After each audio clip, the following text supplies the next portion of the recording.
Assalamualaikum warahmatullahi wabarakatuh. Kami dari kelompok 2 yang beranggotakan Aljufri Asika Marullah, Denisa Ramadanti, Dian Setianingsih, Fitriani, Ivena Piagio Gunawan, dan Putri Azani Oktaviana. Di sini kami akan mempresentasikan materi mengenai makna bimbingan dan konseling kelompok lanjutan. Yuk, mari disimak. Asas bimbingan dan konseling kelompok. Pemenuhan asas-asas bimbingan dan konseling kelompok ini akan memperlancar pelaksanaan dan lebih menjamin keberhasilan layanan, sedangkan pengingkarannya akan menghambat bahkan menggagalkan layanan, serta mengurangi hasil layanan bimbingan dan konseling tersebut. Dalam pembahasan kali ini ada asas bimbingan dan konseling kelompok menurut Profesor Prayitno pada tahun 1995.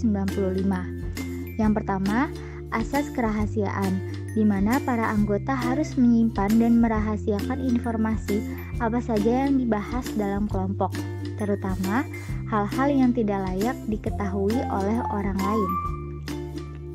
Yang kedua ada asas keterbukaan, di mana para anggota bebas dan terbuka mengemukakan pendapat, ide, saran tentang apa saja yang dirasakan dan dipikirkannya tanpa adanya rasa malu dan ragu-ragu. Keterbukaan ini bukan hanya sekedar berarti bersedia menerima saran-saran dari luar, tetapi dalam hal ini lebih penting dari masing-masing yang bersangkutan bersedia membuka diri untuk kepentingan pemecahan masalah yang dimaksud.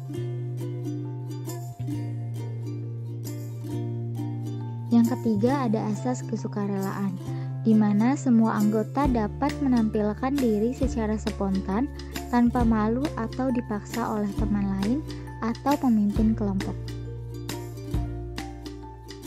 Kemudian asas kenormatifan. Dalam asas ini, semua yang dibicarakan dalam kelompok tidak boleh bertentangan dengan norma-norma dan kebiasaan yang berlaku. Kemudian asas kekinian. Masalah yang dibahas dalam kegiatan bimbingan kelompok harus bersifat sekarang, yang artinya masalah yang dibahas adalah masalah yang saat ini sedang dialami, yang sedang mendesak. Yang terakhir adalah asas keahlian, di mana diperlihatkan oleh PK dalam mengelola kegiatan kelompok dalam mengembangkan proses dan isi pembahasan secara keseluruhan. Selanjutnya, kita akan membahas mengenai perbandingan menyeluruh antara bimbingan kelompok, konseling kelompok, dan konseling individual. Yang pertama yaitu tujuan khusus. Pada bimbingan kelompok, tujuan khususnya yaitu yang pertama pengembangan pribadi. Yang kedua, pembahasan topik-topik umum secara luas dan mendalam yang bermanfaat bagi para anggota kelompok. Pada konseling kelompok, tujuan khususnya yang pertama pengembangan pribadi. Yang kedua yaitu pembahasan dan pemecahan masalah pribadi yang dialami oleh masing-masing anggota kelompok. Tujuan khusus pada konseling individual yaitu pembahasan dan pemecahan masalah pribadi yang dialami oleh konseling. Selanjutnya yaitu jumlah anggotanya. Pada bimbingan kelompok, jumlah anggotanya dibatasi 10-15 orang.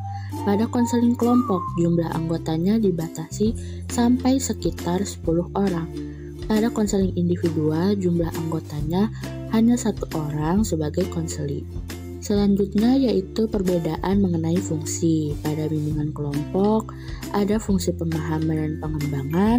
Pada konseling kelompok, ada fungsi pengentasan dan advokasi. Pada konseling individual, ada fungsi yang sama seperti konseling kelompok, yaitu fungsi pengentasan dan advokasi. Selanjutnya yaitu materi layanan. Pada bimbingan kelompok, materi layanannya adalah topik bahasan yang aktual.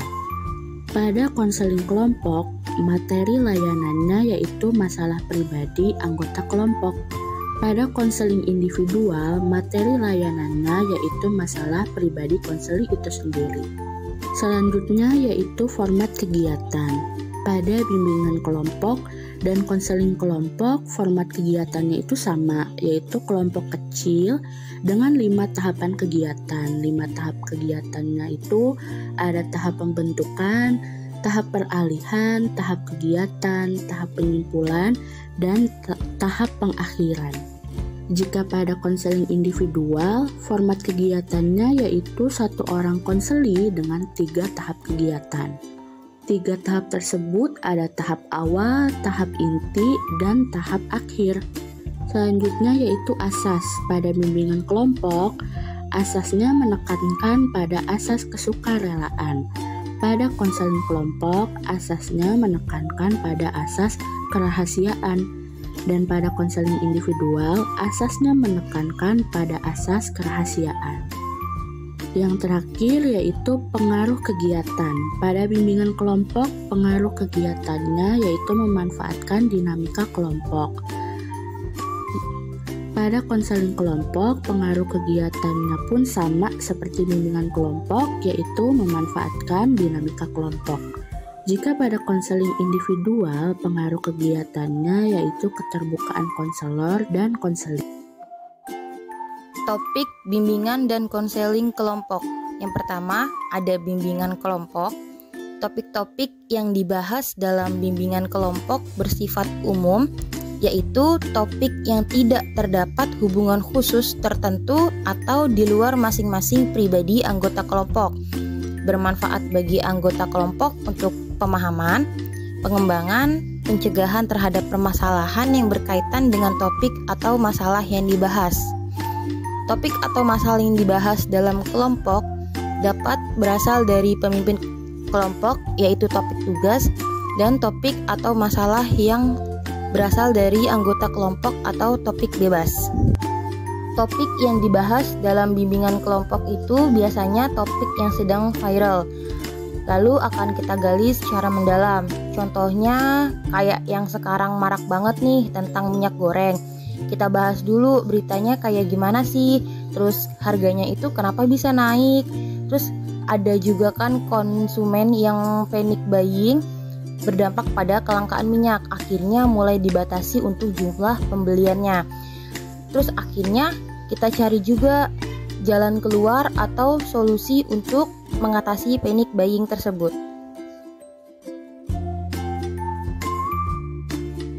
Yang terakhir, topik bimbingan dan konseling kelompok. Konseling kelompok pada dasarnya adalah layanan konseling perorangan yang dilaksanakan di dalam suasana kelompok. Topik yang dibahas di dalam konseling kelompok adalah masalah pribadi yang dialami oleh masing-masing anggota kelompok, baik topik umum maupun masalah pribadi.